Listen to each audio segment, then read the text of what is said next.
Desa Batu Jai merupakan sebuah desa yang terletak di wilayah Lombok Tengah, Provinsi Nusa Tenggara Barat. Mengutip dari beberapa sumber yang ditulis oleh Rozi Ashifa, dalam tulisannya menjelaskan arti dari nama Batu Jai, yakni batu dan jejai. Desa Batu Jai berasal dari kata batu dan jejai, sehingga disingkat menjadi Batu Jai. Batu artinya batu seperti yang diketahui kebanyakan orang pada umumnya, dan jejai adalah sebuah benda panjang yang memiliki lubang di tengahnya.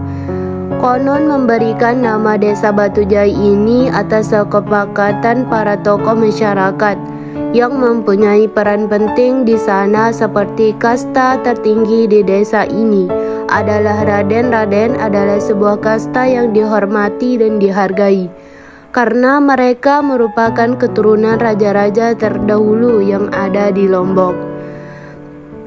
Menurut Lalu Peringadi Blog juga menjelaskan asal mula Batu Jai setelah berakhirnya kerajaan Majapahit, maka keluarga besar dari meninggalkan keraton Majapahit yang antara lain seseorang keluarga raja bernama Sri Maharaja Mas Mulia telah menguasai Kekulung Bali karena ada hubungan keluarga dengan Raja Kelunggung.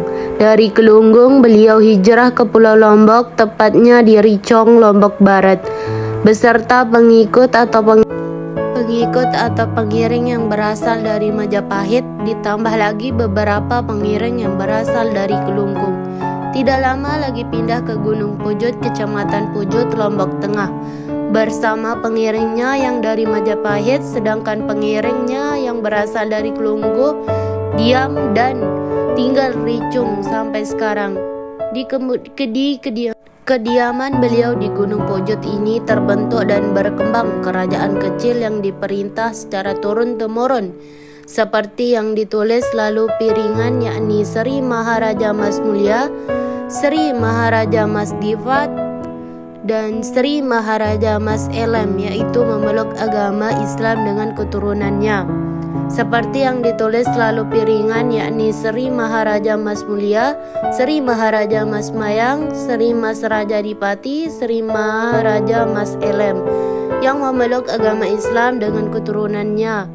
Raden Telem, Raden Hukum, Raden Pandemi, di mana keturunan Raden Pandemi ini mekar lagi dan hijrah ke desa-desa seperti Sengkol, Batu Jai, Sukarara, dan Bonjeruk. Menurut Lalu Piringan bahwa yang hijrah ke Batu Jai bernama Raden Lumbit dan Raden Lumbit dan inilah cikal bakal dari keturunan dan pendiri Batu Jai yang diperkirakan pembentukan pemerintah pertama di Batu Jai pada tahun 1725. Desa Batu Jai ini juga pernah berperang melawan Kerajaan Mataram, Lombok. Hal ini tercatat pada buku Pendekar Lombok, Penaklukan Jajahan dan Keterbelakangan 1870 sampai 940. Kerajaan Mataram setelah menyerbu Peraya pada tanggal 29 Oktober 1891 mulai menyerbu Batu Jai di sini. Pertempuran terjadi sangat hebat. Semangat juang rakyat Batu Jai yang sangat tinggi memulai pertempuran dengan bersenjata seadanya. Pertempuran pun dimulai, namun perbedaan peralatan perang membuat pertempuran ini tidak seimbang. Mataram yang lebih banyak menggunakan bedil memaksakan Batu Jai untuk menyajikan akibat pertempuran ini. 200 dari Laskar Sasak tewas dan 100 orang dari pihak Lara pun tewas.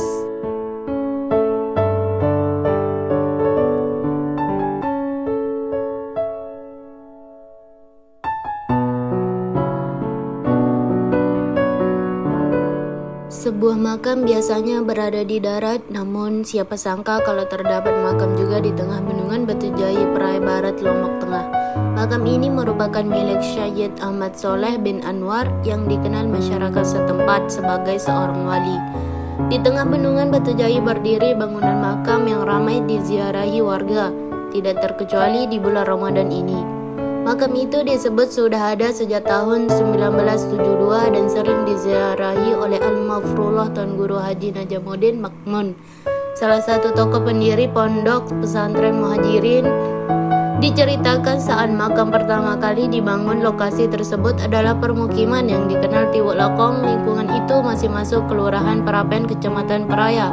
Beberapa tahun kemudian terjadi pengembalan bendungan di wilayah tersebut sehingga posisi makam yang ada menjadi persis di tengah-tengah bendungan Batu Jai. Makam yang diinisiasi oleh Al-Mufallah Tuan Guru Haji Usman Najamuddin, Persatuan Guru Haji Najamuddin yang juga sering berziarah ke sana. Sementara bentuk bangunannya adalah inisiasi dari Al-Mufallah Tuan Guru Haji Tretetet atau disapa Abah Saleh.